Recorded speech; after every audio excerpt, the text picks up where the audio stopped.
For this video, I'm going to expand more on the OR switch. Frankly put, it is the most useful and versatile of all the three switches to have two inputs.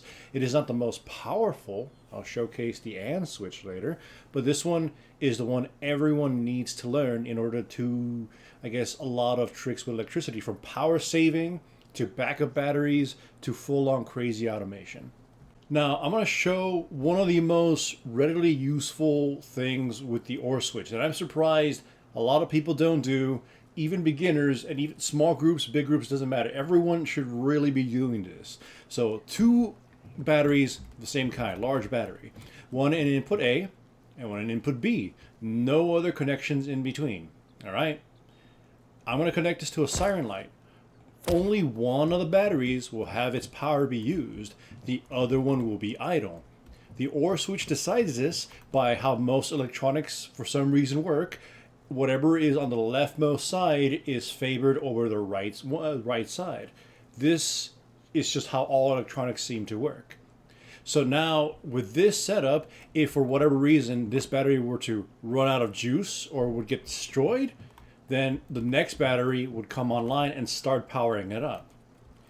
So that's how you can have two batteries in two completely separate rooms. You know, for the fence, they get to the first one or it just runs out because they destroy your power or whatever, then you have your backup battery ready to go. The other battery related power saving thing is a pretty basic one. Again, as long as there's something of greater power plugged in, it will use that power source and then work its way down. So in this case, solar power is active, giving out 20 power. The small battery gives out 15. Therefore, the solar panel is the one being used to power the turret. But if the solar panel were to go out because it becomes night or gets destroyed, then it switches over to the battery, and now the battery is the one activating or keeping the turret alive.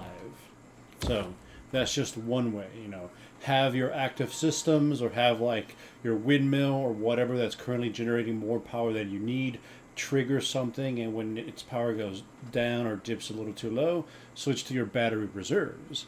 Now the OR switch is also very key for a lot of the power saving cores, and I'll go into those in a future video probably, but essentially put, this little baby core allows the solar panel to charge the battery and also still be used in some minor electricity.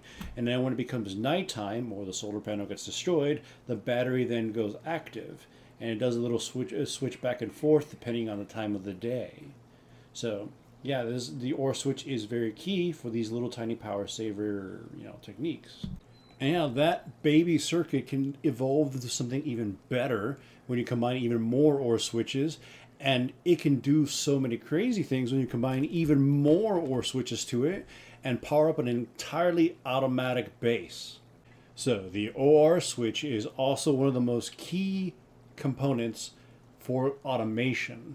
Now, before I go into that, I got to explain what you're seeing here. So this thing here is my preferred mother circuit. So electricians and all sorts of people tend to have this one core circuit that they spring everything else out of.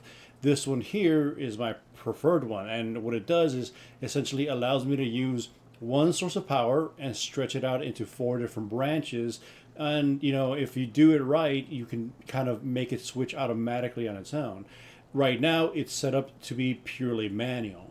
So right now it's line 1, and so it's powering up siren light 1. But if I click this, siren light 2, siren light 3, siren light 4, and it's only using the same line of power.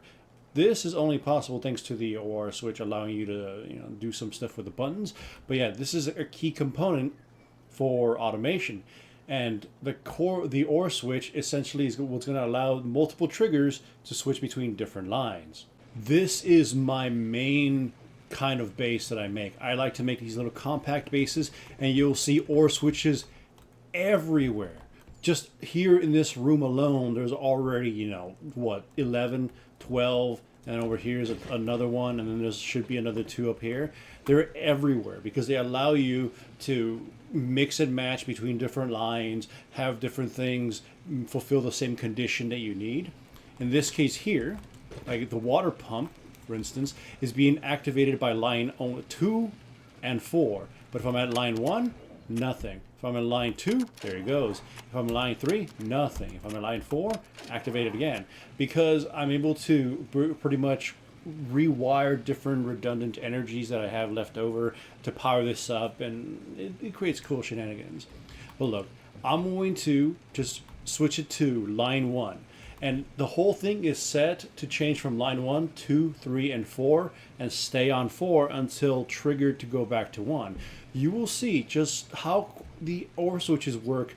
You won't see what they're doing, like what they're affecting, but you'll see how the logic is working behind them. All right, so I'm going to click line 1, and you'll see it all basically switch one by one. Okay? Switches to line 1. And then line 1 forces the switch to 2, and you'll see those particular AND switches turn on. And then when it turns to line 3, it actually goes a lot faster, so go 3 and 4. There you go. See, the OR switches are just kind of working in the background, crisp wiring, all sorts of things. It is the heart of automation. All right, so let's paint a scenario. Let's say you want to create a door opener or really any system with a trigger of some kind. Normally, like this button, you'd only be able to plug one thing in because there's only one input, right? So therefore, this little button here opens the door.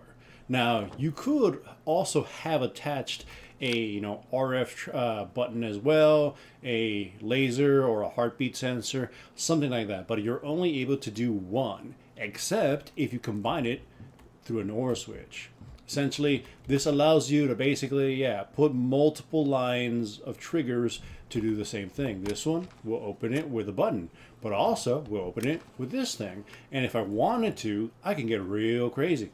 I've attached multiple OR switches together. So the button opens the door, this button opens the door, this laser over here will open the door, this heartbeat sensor on the other side will open the door, and then this seismic sensor will also open the door when it gets an explosive shot. You see, multiple triggers into one input. You could make it so, oh, you're being attacked, triggers lockdown. Oh, you want to just lock it down for your own good? Press a button. Oh, you want to lock it down from far away? Click a button on your hand or whatever.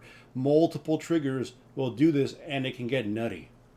Now, I could go on and give other little examples of how to use the OR switch, but the main concept or the main idea is already here. It's for power conservation, for automation, and for multiple triggers on the same thing.